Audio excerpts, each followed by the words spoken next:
You have probably heard the stories of Bitcoin millionaires. Some of them are even still in their teens, which makes me want to pull my hair out. You've probably also heard stories of people losing millions of dollars on Bitcoin when it slid by more than 75% in a single year. In any case, there is something to this internet coin. I'm going to explain everything you need to know about Bitcoin in 7 minutes. Let's get into it.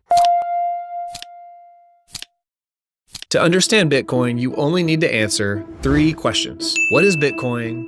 How does it work? And why does it have value? Let's take it from the top. What is Bitcoin? Bitcoin is recognized as the first successful, decentralized cryptocurrency. Let's break that down. Successful? At this time, a single coin is worth $40,000.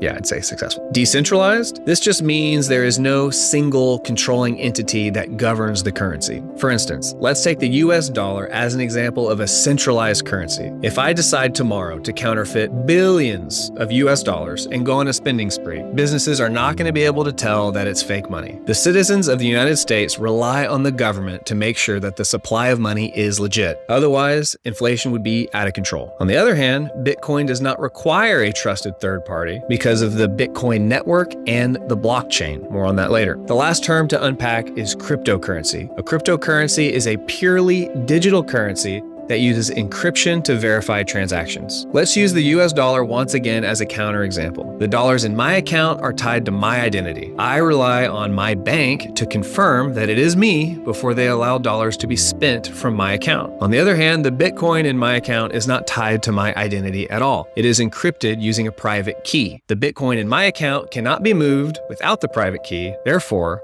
whoever knows the private key owns the account. Imagine a public PO box that is made of glass. Everybody can see the number on the PO box, and everybody can see all the Bitcoin inside the PO box, but unless you have the key, you can't take any of that Bitcoin out of the account at all. In this example, the PO box itself is like the Bitcoin address. The number on the PO box is the public key. When the public key and the private key are fed into an encryption algorithm, a unique signature is formed. Everybody can see the unique signature, but it does not give away the private key. This is how modern encryption works. Since everybody is able to see this unique signature, everybody is able to verify the transaction. Now, I realize this raises other questions.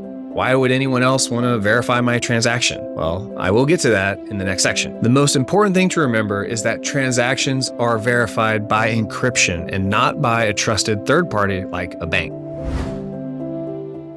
All traditional currencies require a trusted third party to verify 3 things: the supply of the currency, the creation of the currency, and the security of transactions. Bitcoin does not need a trusted third party due to advances in blockchain technology. Let's tackle all 3 of these one at a time. First, let's talk about the security of transactions. When you decide to pay for a good or service with Bitcoin, you and your partner in the transaction do so on the Bitcoin network. The Bitcoin network contains 2 things. It contains all the Bitcoin addresses, like the PO boxes, and it contains the blockchain. The blockchain is a distributed public ledger. Simply put, it's a receipt that contains a history of every single Bitcoin transaction in the entire history of Bitcoin. It's a long receipt. And everybody on the Bitcoin network has a copy of this receipt that updates in real time. Security is maintained through 100% consensus. Moving Bitcoin from one address to another requires you to update the blockchain. Any changes to the blockchain that are not agreed upon by everyone get rejected. Unless someone is able to steal your key, they will not be able to steal your Bitcoin by changing the blockchain. This same concept also comes into play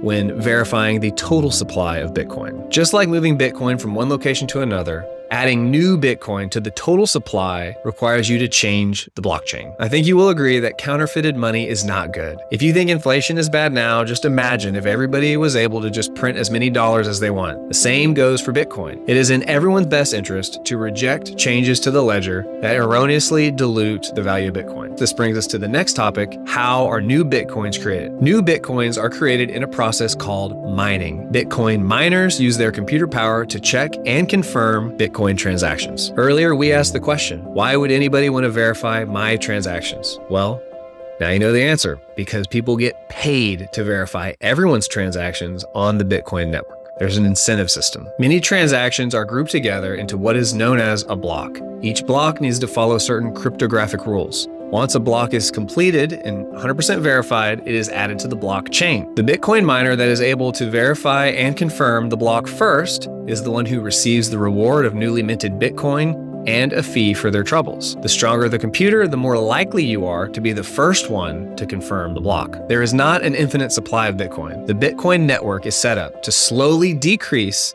the supply of new Bitcoin that is allowed into the circulation until eventually there will be no more new Bitcoin. The way this is achieved is by cutting the reward for newly created blocks by half every 4 years. At the current rate, there will be no more new Bitcoin by the year 2140. When the last Bitcoin is mined, Bitcoin miners will only receive a small fee for their trouble in helping verify transactions of the other users.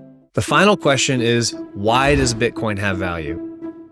This question is much easier to answer than how much value does Bitcoin have. When it first started, it was worth less than a penny per coin. At its highest, it was over $60,000 per coin. Talk about an insane range of possibilities. It is true that for a currency, Bitcoin has great currency properties. I mean, let's just look at this list.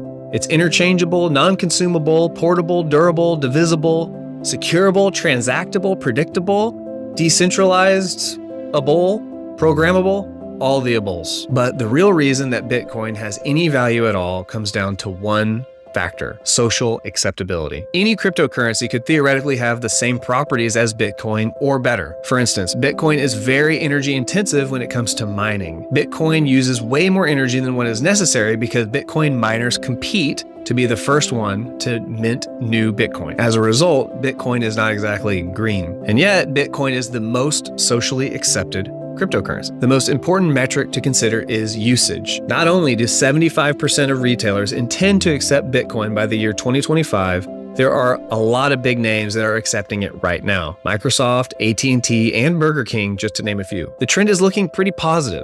But speculation plays a massive role in the valuation of Bitcoin. If it is true that Bitcoin will continue on its current trajectory of increasing use in day-to-day operations, then Bitcoin will continue to be valuable. On the other hand, if the world moves on to a different cryptocurrency, perhaps a greener one, then the value of Bitcoin will disappear quickly. Many people choose to hold a small portion of their investment portfolio in cryptocurrency as a hedge against a market crash or high inflation. If it's still too early for you to jump on the Bitcoin bandwagon, you can always invest in stocks and ETFs that tend to perform well during a market crash or times of high inflation. Click on this video if you'd like to see my top 5 recession-proof ETFs. Or if you prefer to invest in individual companies, you can click on this video to see my top 3 recession-proof companies. Till next time.